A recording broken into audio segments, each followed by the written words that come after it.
In light of recent events involving Prince Andrew, a lot of people are connecting the dots and people are going back in time.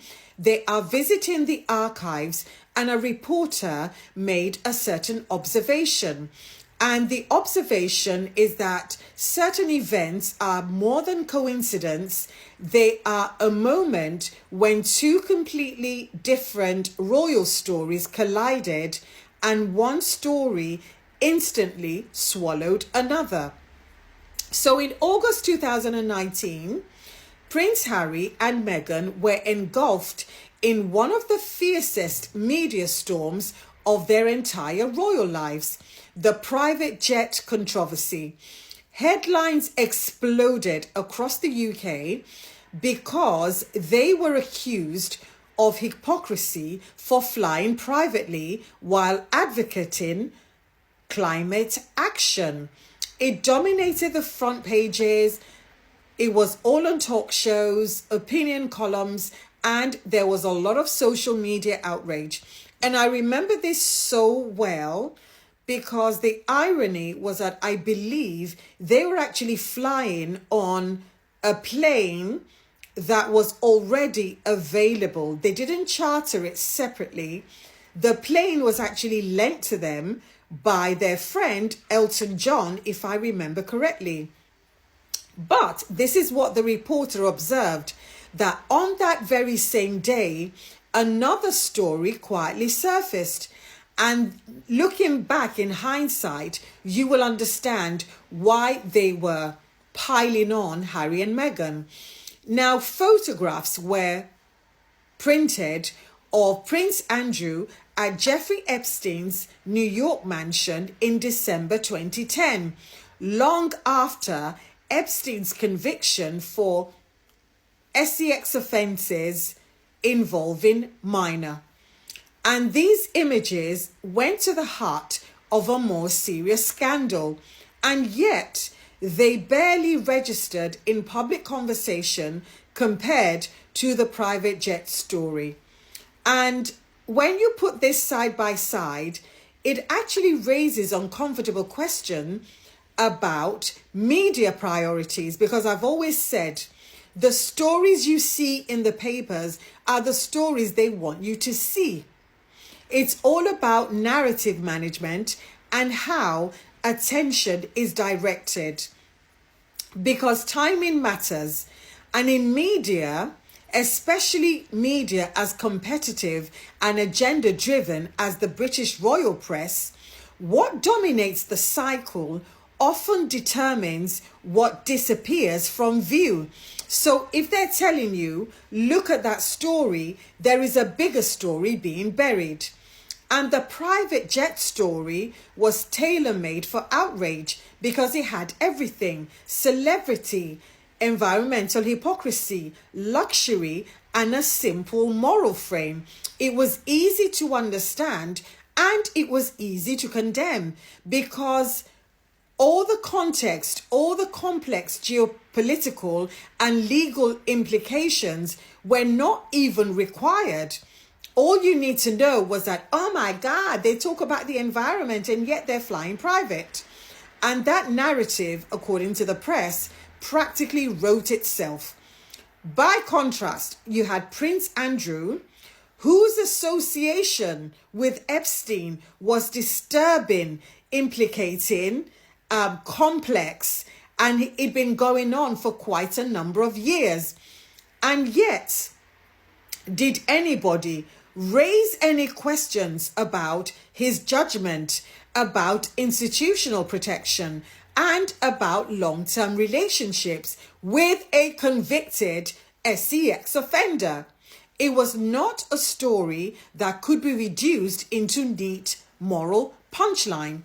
And so the simple scandal that involved the scapegoats definitely overtook and overwhelmed a story that was much more important. And there is also a structural element to this, because media outlets, they compete for clicks, for viewers, and for engagement. So stories that provoke immediate emotional reactions, they get pushed to the forefront. And if the story can make you angry, if it can make you feel morally superior, or if it can ridicule, those stories travel faster than those that require us to reflect, to think, and to say, wow, this is morally wrong. So at the end of the day, they chose the story that fueled outrage, not the story that demanded investigation. Another layer for me is the layer of familiarity, because by 2019, Harry and Meghan was the only thing that many people could talk about, and they became very central in Britain's culture. And in particular, they were central to the culture wars. So coverage of them definitely generated a lot of traffic, and criticism of them was commercially viable.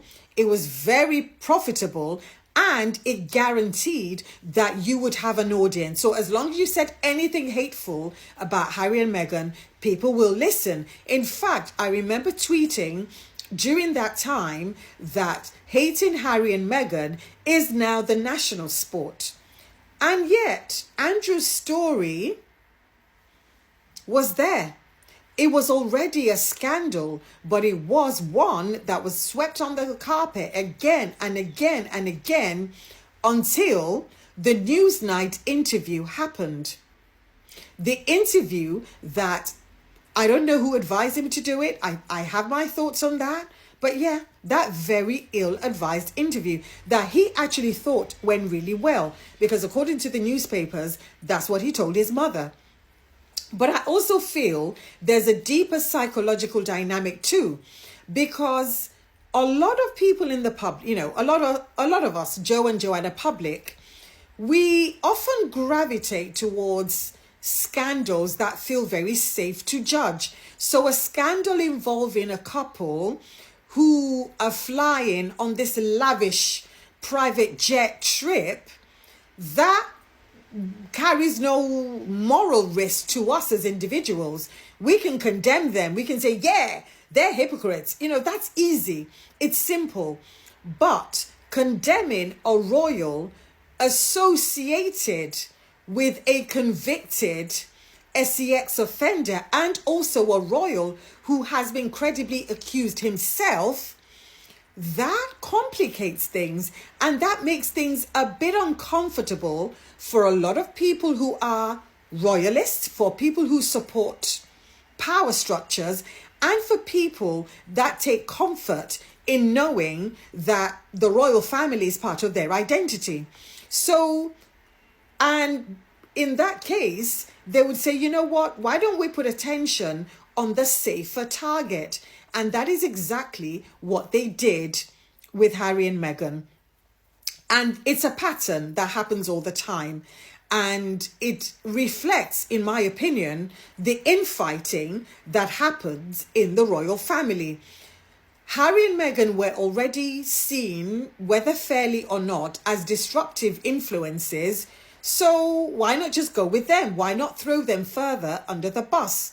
So when Meghan said that she was actively fed to the wolves piece by piece, this is exactly what we mean. So imagine, since 2019, that photograph came out, and yet the press, they did their job of focusing attention elsewhere. Interesting, no? Anyway, let me have your thoughts in the comments, please. My name's Elizabeth. I'm the author of The Luxpreneur. And for more insights like these, please like, share, comment, and follow me. And don't forget to hit the subscribe button. Also, to support my work, you can buy me a coffee at buymeacoffee.com/Elizabeth Solaru, or simply pick up a copy of my book, The Luxpreneur, today at Amazon, Barnes & Noble, and Waterstones.